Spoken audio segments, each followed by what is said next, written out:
kita akan membahas topik yang cukup dekat dengan kehidupan siswa, yaitu tentang kesehatan mental dan kurikulum pendidikan. Saya Lala Nikmah dan hari ini ditemani dengan Mbak Arianti. Mungkin ada opening statement untuk mengawali podcast kali ini.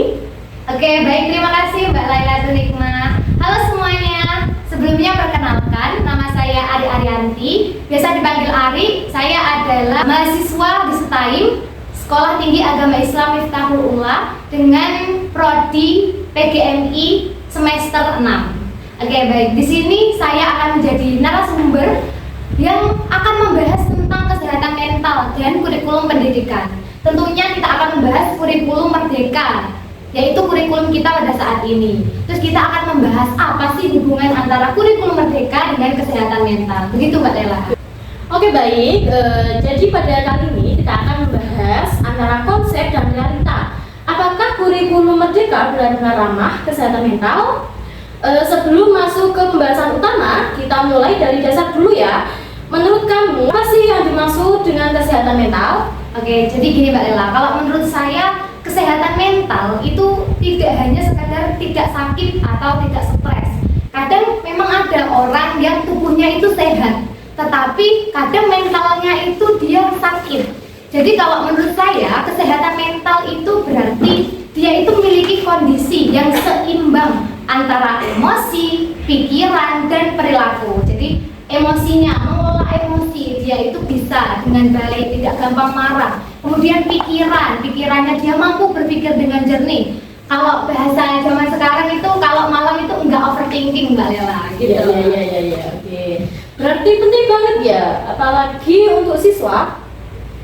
Iya Mbak Lela, tentu saja kesehatan mental ini sangat penting untuk siswa. Karena kalau seumpamanya mentalnya itu terganggu, pasti mereka akan jadi sulit fokus dalam belajar, kemudian cepat lelah, bahkan mereka bisa kehilangan motivasi untuk belajar, begitu. Oke, dalam konteks siswa MI atau SD, apa sih kesehatan mental itu Mbak Ari? Oke, kalau dalam konteks SD atau MI, kesehatan mental itu bisa dilihat dari yang pertama, yaitu dia merasa aman dan nyaman di sekolah. Jadi dia ingin berangkat ke sekolah, dia berada di sekolah, dia itu merasa enak, merasa nyaman.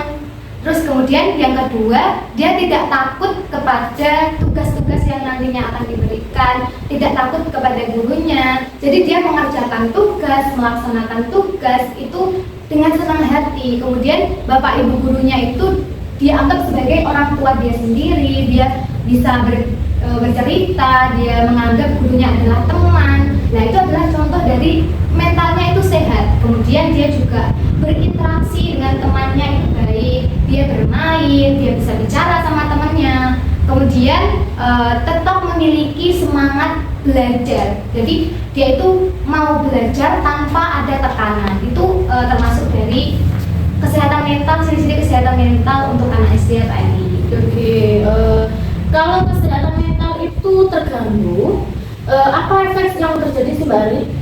Oke, kalau dia itu kesehatan mentalnya terganggu ya, efeknya itu pastinya yang pertama itu dia mudah cemas atau takut. Kalau di sekolah dia tidak merasa nyaman, dia merasa tidak aman, dia pasti kan cemas dan takut ya.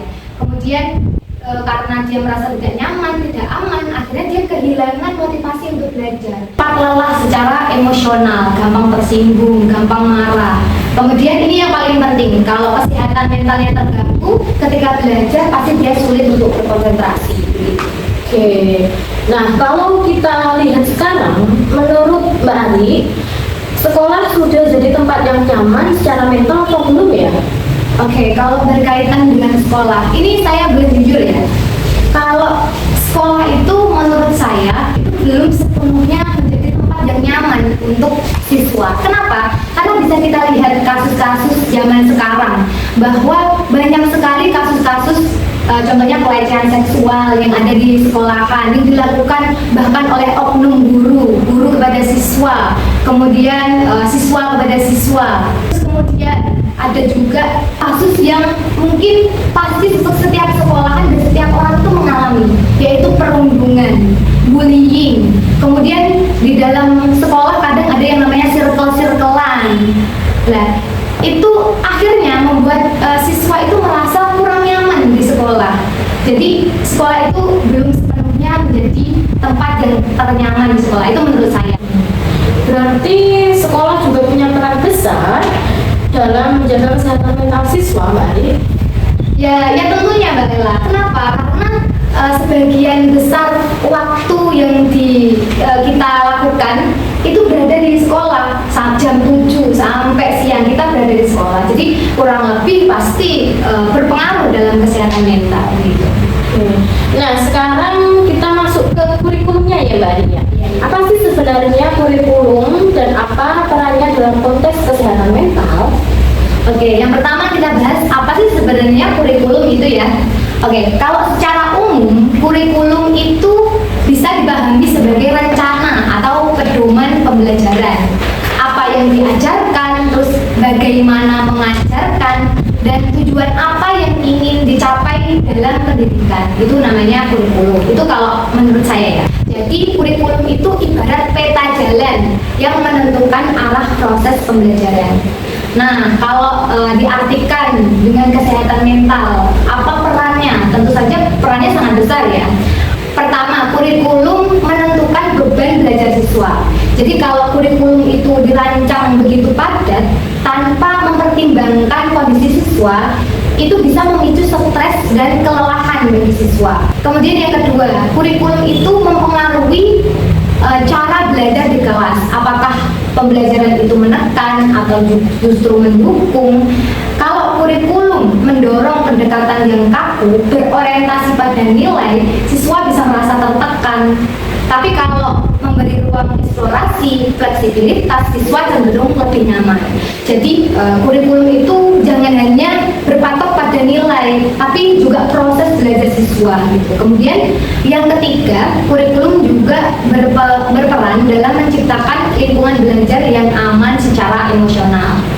Misalnya, apakah ada ruang untuk siswa untuk refleksi, ada ruang untuk siswa itu berdiskusi, atau bahkan ada ruang untuk edukasi tentang kesehatan mental. Jadi siswa itu diberikan ruang untuk meluapkan emosionalnya begitu. Jadi dapat disimpulkan kurikulum itu bukan hanya sebagai dokumen pendidikan, tapi juga punya dampak langsung untuk kesehatan mental. Oke, baik. Kalau bicara kurikulum, sekarang kurikulum yang diterapkan di Indonesia itu kan kurikulum Merdeka ya, Mbak Ari? Iya. Nah, apa sih sebenarnya tujuan dari kurikulum Merdeka sendiri? Oke, untuk tujuan dari kurikulum Merdeka, memang kurikulum Merdeka itu memiliki tujuan utama ya. Tujuan yang pertama itu pembelajaran yang lebih fleksibel, kemudian fokus pada kesejahteraan siswa. Yang terakhir, seperti yang kita tahu bahwa di kurikulum Merdeka itu ada karakter, ada penguatan karakter dan profil pelajar Pancasila. Artinya secara konsep memang kurikulum Merdeka itu justru ingin mengurangi tekanan, memberi ruang belajar yang manusiawi, kemudian memperhatikan aspek sosial dan emosional siswa. Berarti kalau secara konsep, kurikulum ini mendukung kesehatan mental ya, Mbak Ari? Iya, kurikulum Merdeka mendukung kesehatan mental. Baik, kalau lalu kenapa judul terkait isu kesehatan mental ini tetap relevan? Yang seharusnya kurikulum Merdeka ini hadir sebagai kurikulum yang menawarkan pembelajaran yang fleksibel. Oke, baik. Jadi kenapa kok isu tentang kesehatan mental itu tetap relevan? Padahal kan sudah ada kurikulum Merdeka ya, yang memang tujuannya memberikan pembelajaran yang fleksibel. Jadi gini, alasannya itu bukan kurikulum Merdekanya. Jadi alasannya adalah karena praktiknya dalam lapangan. Jadi sering terjadi guru itu masih memberikan beban tugas yang berlebihan kepada siswa. Seperti yang bisa kita lihat, yang saya alami bahwa masih ada siswa-siswa yang masih diberikan PR ketika di sekolah nanti mengerjakan di rumah. Kemudian sekolah masih berfokus pada nilai, yang dilihat itu nilainya. Jadi kalau siswa nilainya jelek, nanti dimarahi. Siswa nilainya tinggi, nanti dipuji. Padahal yang terpenting itu kan bukan nilainya ya, bagaimana proses dia belajar, kemauan dia belajar. Padahal kan yang penting itu ya. Kemudian pemahaman tentang kurikulum Merdeka yang belum merata. Jadi kurikulum Merdeka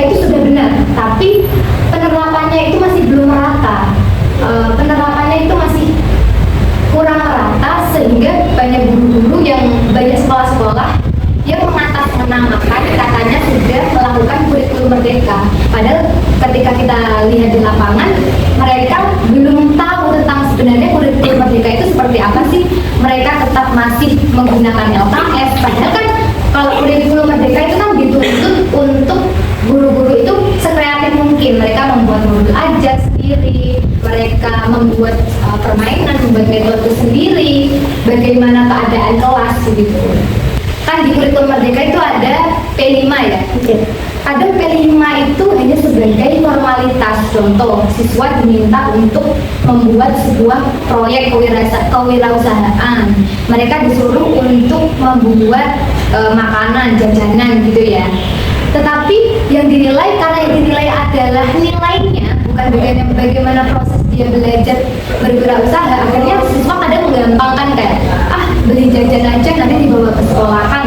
Padahal kan yang penting kan mereka membuat apa adanya gitu. Terus akhirnya siswa itu hanya berfokus kepada nilai. Terus akhirnya kurikulum yang seharusnya fleksibel dan tidak membebani siswa karena hal tersebut akhirnya jadi membebani siswa gitu.